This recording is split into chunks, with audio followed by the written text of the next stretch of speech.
どうも、クロちゃんです。トラ先輩です。メタルおじさん2人が音楽中心に好きなものについて語っていくチャンネル、コーチュー。イェイ。今回は、今最高に熱いバンド、ブラッディウッドを聴こう。ということで、個別のバンド紹介シリーズやっていきます。なんかフジロックの反響がすごかったみたいですね。なんかトレンド入りしたのかね。僕らもフジロックライブ配信で見ましたが、まさかそんなに話題になっていることを知らなかったです。めちゃめちゃ好きなバンドだし、これはぜひ推したいということで、緊急で動画撮ってます。カラス先輩はほんとこのバンド好きよな。ご了承してたもんね。中毒性がやばかったよ。僕はこのチャンネル始めたての頃、だから2019年ぐらいにカラス先輩から教えてもらいました。ね、言ったでしょ。それではやっていこう。まずはメンバー紹介からやっていきます。ギター・笛、カラン・カティアール。メインコンポーザーかつプロデューサーですね。元弁護士らしいです。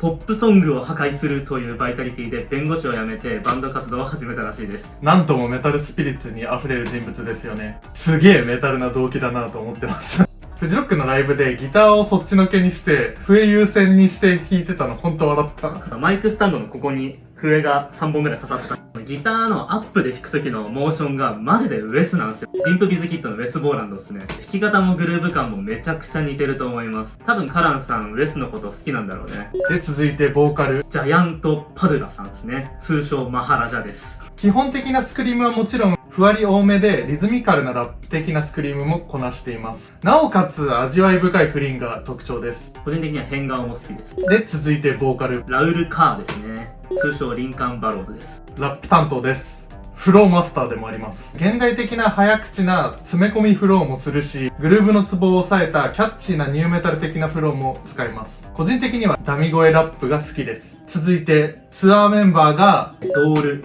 サルタック・パファーさんですね。スリップノットで言うと花とピエロ的な立ち位置ですよね。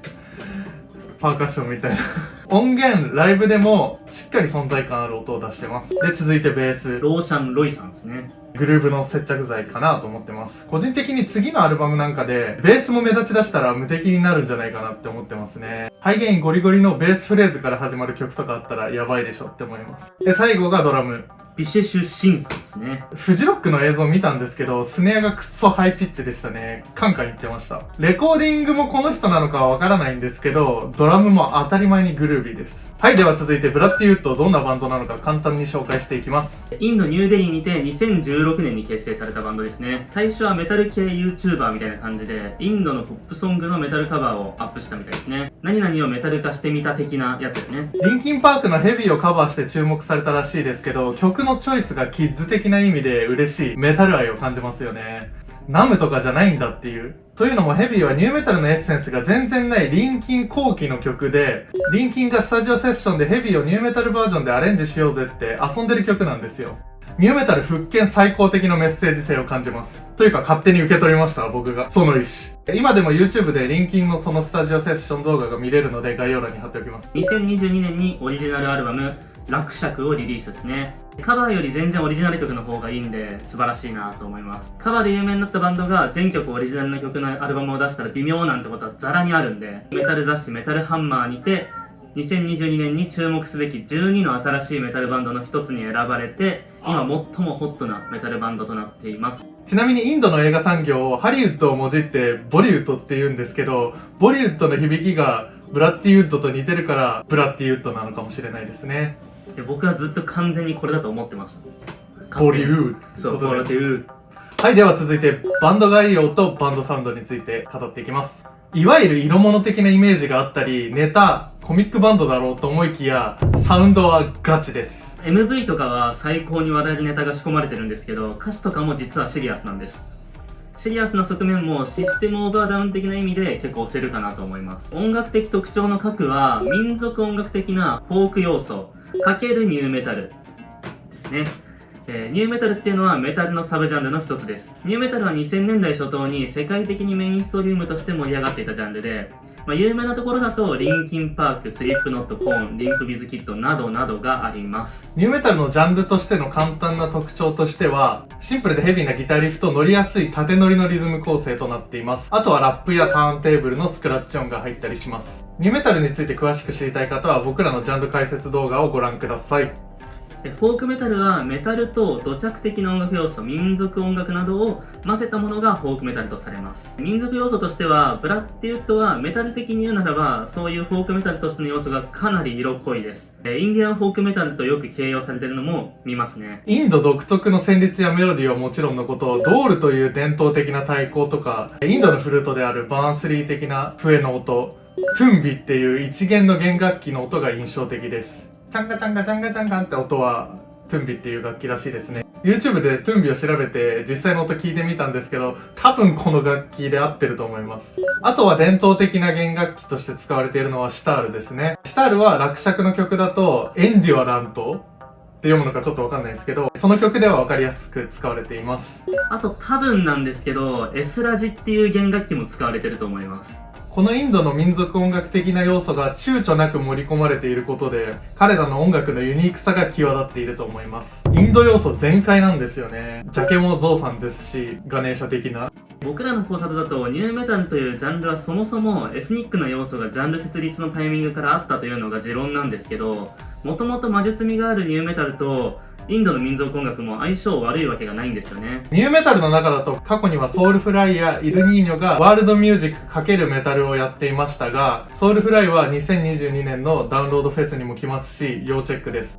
イルニーニョはマジでかっこいいから、ブラッディウッドみたいな他のバンドを探している方はぜひ聴いてみてください。イルニーニョはラテン×メタルで最高ですよ。実はニューメタルと民族音楽っていう要素以外にも、ハードコアやジェントっていうジャンルの要素があります。ダナダンの A メロのコード感とかはすごいハードコア的ですし、デーレーデーレーですね。そうそうそうそう。2ステップパートっていうハードコアのお箱もたくさん使われてます。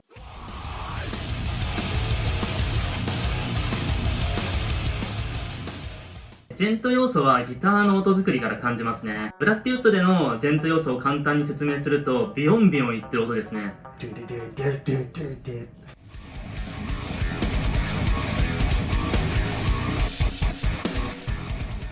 最近のメタルは超低音チューニングが主流になっていて、このビヨンビヨンする感じイコールジェンティーな音作りっていうのがモダンなメタルを彼らは研究してるなっていう思うところですね。直接的にジェントっていうわけではなくて、ジェントな音作りでニューメタルのリフを弾いているっていう感じですよね。ジェントについて詳しく知りたい方も僕らのジャンル解説動画をご覧ください。あとはエレクトロコア要素もあるよね。アージとかはシンセ全開ですしね。あとはメタルコア要素もブレイクダウンっていう形で入ってますね。ドゥドゥドゥドゥドゥドゥドゥドゥみたいなのもあるから普通に刻んでます。サウンドはめちゃくちゃなミックス加減だと思いきや、実は勉強熱心でエリート。メタルファンからすると非常に計算高い洗練されたサウンドだと感じます。各ジャンルの配合バランスがとてもちょうどいいです。混ぜすぎて散らかってもいないですし、インド要素が強すぎてメタルじゃなくなるっていうことも起きていない。しっかりメタルってわかるサウンドです。モダンなメタルから2000年代の懐かしいところまで研究して作曲しています。音作りもね、全然芋臭くないんですよ。そうね。しっかりモダンなメタルの音作りになってます。めっちゃ高音質ですよね。で、落爵についても一部オーガスト・バーンズレッドとかテキサス・イン・ジュライ関連のエンジニアの名前があったんですけど、ほぼセルフプロデュースみたいな感じなんでしょうね。これはすごいですよね。ヒップホップ要素に関しても、0年代の懐かしいビートって感じでもなくて、トラップビートも積極的に混ぜ込まれてるんですよね。チキチキチキみたいなね。やはりすごい研究しているサウンドだなと言えると思います。辺境メタルのクオリティの低さは皆無だと思っています。アフリカのメタルとかネタ要素強いのも一昔前はあったんですけど、今はネットの普及でそういうのもね、だんだんなくなってきたなと思います。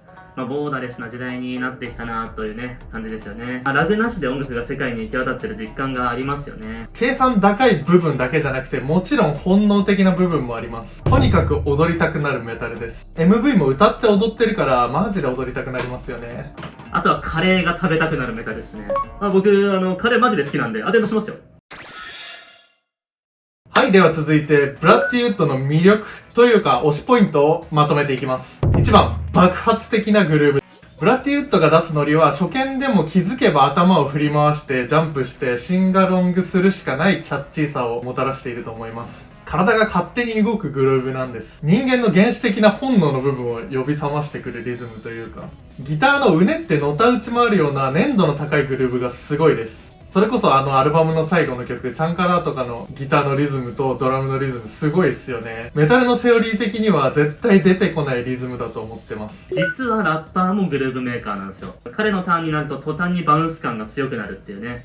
まあこの筋肉がバウンスしてる。バウンスしてる。スクリームやラップのボーカルのフローにも畳みかけるようなグルーヴがあるんですよね。まあ、サウンドの至るところがグルーヴだらけです。で、二つ目、笛です。笛が最高なんですよ、このバンド。ギタリストが笛も吹くんですけど、叙情的な笛なんですよね。全然ネタ感なくて、めっちゃ切なくなる笛の音色です。GBD とか、エンデュアラントとか、ヤードとかでは大々的に笛がフィーチャーされてますね。大自然を旅する旅人の映像が頭に浮かぶんですよね。山脈とか草原とかね。MV も大自然よく映りますしね。笛に関してはインドの伝統に即した使い方、メロディーラインというよりは、タイタニックみたいな感じを思い出したんですよね。バーンスリーというよりは、ティンホイッスル的な音に僕は感じました。要するに笛は東洋的なメロディーではなくてヨーロッパ的なニュアンスだと思ってます。どんな感じかって超ざっくり言うと、モンハンの BGM っぽいんですよね。コブラ召喚系の笛じゃないってことです。で、3番目、未体験のフック。一回聞くと脳内に張り付いて永遠に祭りしてるんすよ。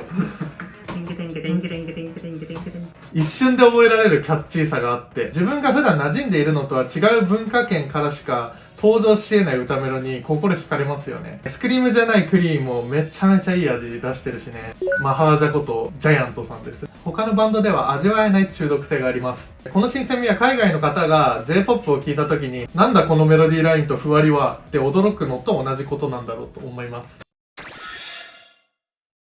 はい、以上ブラッディウッドの簡単な紹介でした。フジロックみたいなでかいフェスをきっかけにブラッディウッドないしはメタルに興味を持ってくれる人が一人でも増えたら僕ら的には嬉しい限りです。とにかくブラッディウッドのエナジーに満ちた音楽を聴いていると元気が出るし、何より本人たちがめちゃくちゃ楽しそうに演奏してるのも相まってハッピーになれます。ファーストアルバム落尺はほんと一気に聴き切れる名盤なんで、マジで聴いてみてください。このチャンネルコアチューブではメタルをはじめとする重くて激しい音楽の情報を発信しています。